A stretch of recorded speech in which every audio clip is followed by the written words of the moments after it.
नमस्कार दोस्तों, आज हम पढ़ेंगे लेसन नंबर 2 मानव तंत्र। लेसन नंबर 2 है, काफ़ी नंबरों का है, मतलब एक परसेंटेज पूरी बनती है इस लेसन से। तो इसके बारे में हम 3-4 पार्ट के रूप में पढ़ेंगे इसको। स्टार्ट करते हैं लेसन को। सबसे पहले इस लेसन में हमारे को दिया गया है कोशिका, सेल।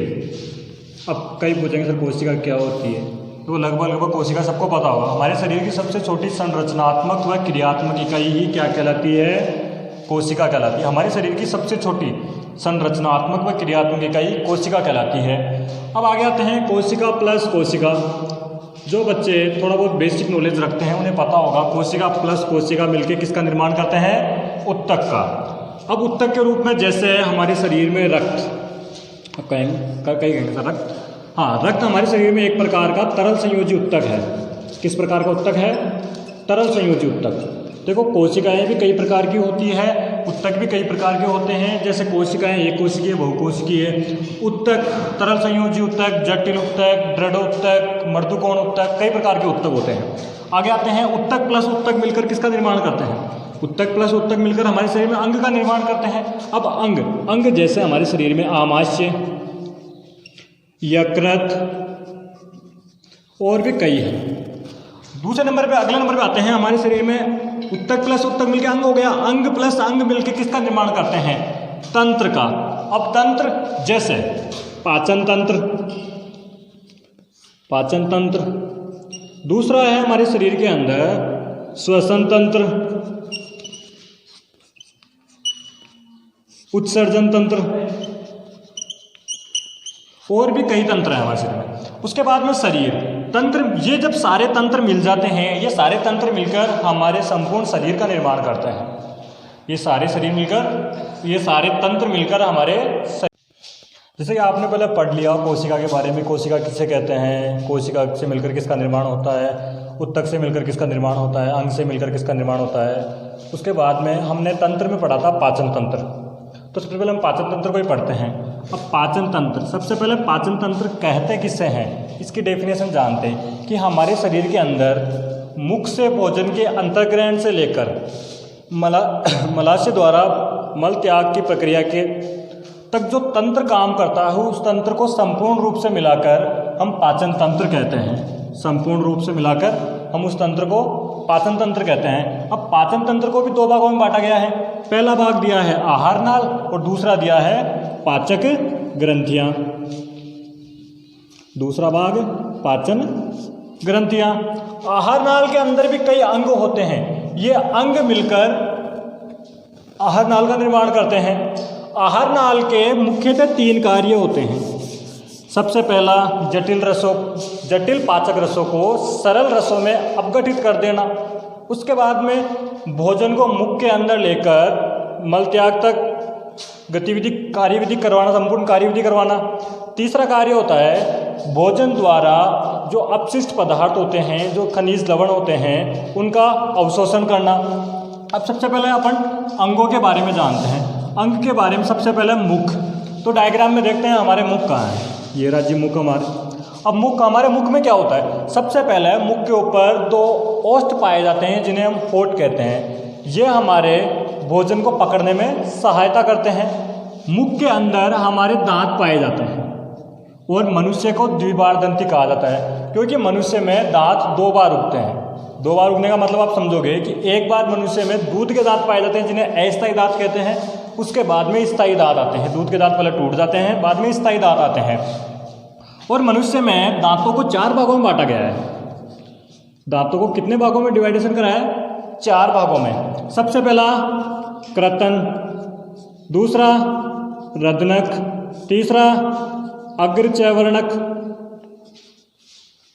तीसरा चयवर्णक। पहला कर्तन, रदनक, अग्रचयवर्णक और चयवर्णक। और मनुष्य के मुख के अंदर एक कोमल जिह्वा भी पाई जाती है जो भोजन को मुंह में घुमाने में सहायता करती है। तो ये तो हुआ हमारे मुख के बारे में। उसके बाद में आते हैं ग्रसनी।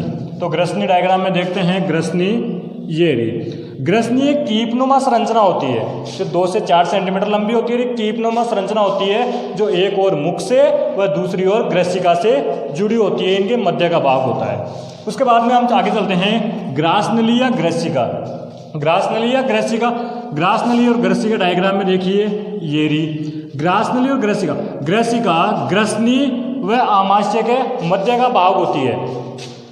ये एक लंबी संकीर्ण नलिका होती है। इसके अंदर एक ढक्कननुमा संरचना पाई जाती है। यहाँ पर इसके अंदर एक यहाँ पर ढक्कननुमा संरचना पाई जाती है। इस ढक्कननुमा संरचना को हम क्या कहते हैं? एपीग्लोटिस, एपीग्लोटिस या घाटी ढक्कन, घाटी ढक्कन। अब ये क्या काम करता है?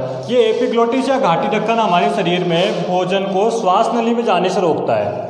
भोजन को श्वास नली में जाने से रोकता है। जब भोजन हमारे शरीर में जाता है तो ये श्वास नली को ढक लेता है, और जब श्वास लेते हैं तो ये भोजन नली को, जो अपनी ये ग्रसिका होती है, इसको ढक लेता है। ये ग्रसिका हमारे भोजन, क्योंकि ये ग्रसिका हमारे भोजन और श्वास नली दोनों का संयुक्त मार्ग है। अब कई कहते हैं कि सर हमारे कई बार उल्टियाँ कैसे हो जाती है? तो कई बार क्या होता है कि हमारे आमाशय में एसिड की मात्रा, HCl जो अम्ल होता है, उसकी मात्रा ज़्यादा होने की वजह से, अपचक होने की वजह से ये एपीग्लोटिस कन्फ्यूजन में पड़ जाता है कि इसको कब खुलना है, कब बंद होना है। इस वजह से हमारे कई बार बॉइलिंग, उल्टी वगैरह हो जाती है। तो ये तो था ग्रसिका के बारे में। उसके बाद में चलते हैं आमाशय में। आमाशय, ग्रसिका के आगे वाला भाग आमाशय कहलाता है, जो एक देखा जाए तो जेनुमा आकृति होती है। ग्रसिका का आगे वाला भाग आमाशय होता है, जो एक जेनुमा आकृति का होता है। आमाशय, यहाँ पर हमारे भोजन का सर्वाधिक दूसरे नंबर पे सर्वाधिक पाचन होता है।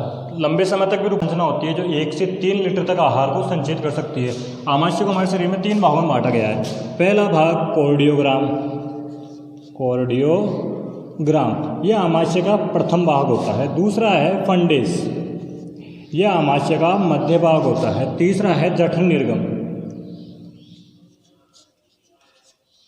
जठर निर्गम यह आमाशय का अंतिम भाग होता है। उसके बाद में हम चलते हैं छोटी आंत्र में। छोटी आंत्र में हमारे शरीर में पाचन का अवशोषण लंबे समय तक होता है। छोटी आंत्र ये रही, छोटी आंत्र डायग्राम में दिख रही होगी, छोटी आंत्र ये रही। छोटी आंत्र एक लंबी संकीर्ण नलिका के रूप में होती है, जो लगभग मनुष्य में 7 मीटर लंबी होती है। इस छोटी आंत्र को 3 भागों में बांटा गया है। पहला भाग है इसका ग्रहणी, ग्रहणी। इस ग्रहणी में एंजाइमों का अवशोषण होता है। किसका अवशोषण होता है? एंजाइमों का अवशोषण होता है। दूसरा भाग है इसका अग्र शुद्धांत्र, अग्र शुद्धांत्र, जिसमें किसका अवशोषण होता है? पाचक रसों का, पाचक रसों का अवशोषण होता है। तीसरा है इसका भाग शुद्धांत्र, शुद्धांत्र, जिसमें विटामिनों का अवशोषण होता है, विटामिनों का अवशोषण होता है।